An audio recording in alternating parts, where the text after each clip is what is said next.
ભારતીય માનક બ્યુરોના 78મા સ્થાપના દિવસ નિમિત્તે આયોજિત કાર્યક્રમમાં આપણી સૌની સાથે મંચ ઉપર ઉપસ્થિત બીઆઈએસના ડાયરેક્ટર શ્રી સુમિત સેંગર, જીસીસીઆઈના અધ્યક્ષ શ્રી સંદીપભાઈ એન્જિનિયર, બીઆઈએસના સૌ સદસ્યો, સૌ વેપારી મિત્રો, પ્રેસ મીડિયાના મિત્રો, સૌને મારા નમસ્કાર. આપણા માટે મોટો ચેન્જ એ છે કે ક્વોલિટીની ચર્ચા જાહેર મંચ ઉપરથી આપણે કરતા થઈ ગયા.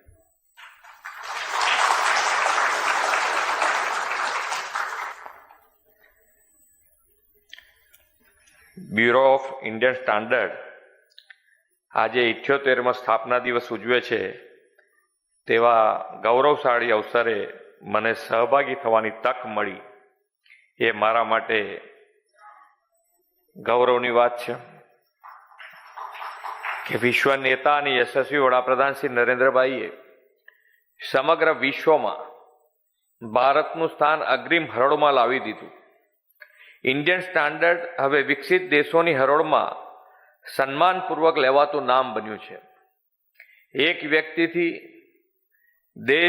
દેશના ઉત્પાદનો, સેવાઓ બધામાં કેટલો મોટો ગુણાત્મક બદલાવ આવી શકે તે મોદી સાહેબે દેશ અને દુનિયાને બતાવ્યું છે. આજકાલ ક્વોલિટી પ્રોડક્ટ, ક્વોલિટી સર્વિસ અને સ્ટાન્ડર્ડ લાઈફનો સમય છે, ત્યારે લોકોની માંગ અને અપેક્ષા બે એ માટે વધ્યા છે.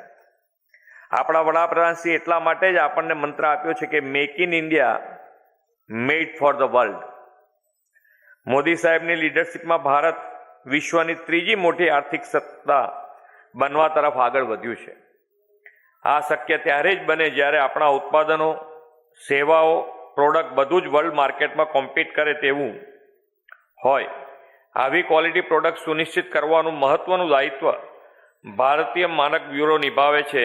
તે ખરેખર અભિનંદનીય છે. આજથી 2-3 દાયકા પહેલા ઇન્ડિયન પ્રોડક્ટ, ઇન્ડિયન સર્વિસ એટલે સબ સ્ટાન્ડર્ડ એવી એક છાપ અને તે વડાપ્રધાનશ્રીના નેતૃત્વ અને આપ સૌના પરિશ્રમથી હવે 360 ડિગ્રી બદલાઈ ગઈ છે. બ્રાન્ડ ઇન્ડિયા, બ્રાન્ડ બિલ્ડિંગમાં પણ બીઆઈએસની ભૂમિકા અગત્યની છે. આદરણીય વડાપ્રધાનશ્રી આ દિશામાં આગવા કદમ લઈને ઇઝ ઓફ ડુઈંગ બિઝનેસ વધારવાના આયામો અપનાવ્યા છે. 2016માં તેમના દિશાદર્શનમાં જે નવા બીઆઈએસ અધિનિયમ લાગુ કરવામાં આવ્યા છે તેનાથી ઇઝ ઓફ ડુઈંગ બિઝનેસ અને મેકિંગ ઇન્ડિયા બેયને વેગ મળ્યો છે. આદરણીય વડાપ્રધાન શ્રી નરેન્દ્રભાઈ મોદીના નેતૃત્વમાં આજે દેશમાં ગુણવત્તા ઉપર ખૂબ ભાર મુકાઈ રહ્યો છે. વડાપ્રધાન શ્રીએ હંમેશા ક્વોલિટી, સસ્ટેનેબિલિટી અને સ્ટાન્ડર્ડાઇઝેશનની હિમાયત કરી છે. લાલ કિલ્લાની પ્રાચીરથી તેમણે સ્વતંત્રતા દિવસે દેશવાસીઓને હાકલ કરેલી કે zero effect, zero defect product માટે દેશ આગળ વધે. આ મંત્રથી ભારત વિશ્વ સાથે સ્પર્ધા કરી શકે તેવા માનાંકો પર પાર ઉતરશે. એટલું જ નહીં, ક્લાઇમેટ ચેન્જના પડકારો સામે સજ્જ ઉત્પાદનો અને સેવાઓથી અગ્રેસર રહેશે. વડાપ્રધાનશ્રીએ ગુજરાતના મુખ્યમંત્રી તરીકેના તેમના કાર્યકાળમાં રાજ્યના વેપાર, ઉદ્યોગ, સેવાઓને વર્લ્ડ માર્કેટ સાથે કોમ્પીટ કરી શકાય તેવી ગુણવત્તાયુક્ત સ્ટાન્ડર્ડવાળા બનાવવાનો મંત્ર આપેલો છે. તેમણે ગુજરાતમાં એવું વર્ક કલ્ચર વિકસાવ્યું છે કે માત્ર ઉપભોક્તા ઉત્પાદનો જ નહીં, પ્રજાને મળતી સરકારની સેવા સુવિધાઓમાં પણ ગુણવત્તા અને સ્ટાન્ડર્ડ જળવાઈ રહે. તેમના નેતૃત્વમાં 2009માં ગુજરાતની CM office ISO 9001 quality service certification પ્રાપ્ત કરનારી દેશની પ્રથમ સીએમ ઓફિસ બની હતી. વડાપ્રધાનશ્રીના માર્ગદર્શનમાં તેમના જ પદ ચિહ્નો પર ચાલતા અમે પણ એ પરંપરા જાળવી રાખી છે અને આજે 2024થી 2026ના સમયગાળા માટે સતત ISO 9001 2015 સર્ટિફિકેશન ગુણવત્તાસભર પબ્લિક સર્વિસ માટે ગુજરાત સીએમ ઓફિસને પણ મળેલું છે.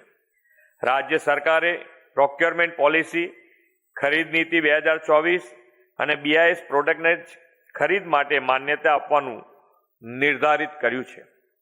રાજ્ય સરકારના અધિકારી કર્મચારીઓ સેવા સુવિધામાં quality and standard capacity building માટે BIS અને સ્પીપા વચ્ચે MOU પણ કરવામાં આવેલા છે.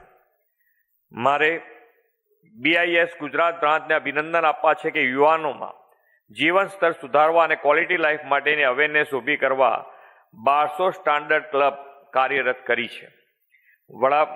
વડાપ્રધાનશ્રીએ વિકસિત ભારત 2047નું વિઝન આપ્યું છે.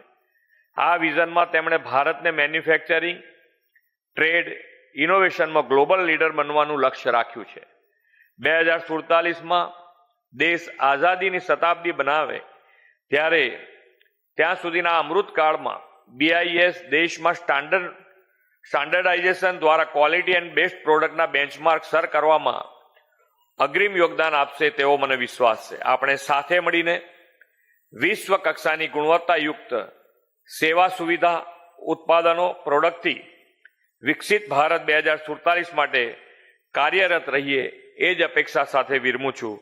ભારત માતા કી જય. વંદે માતરમ. જય જય ગરવી.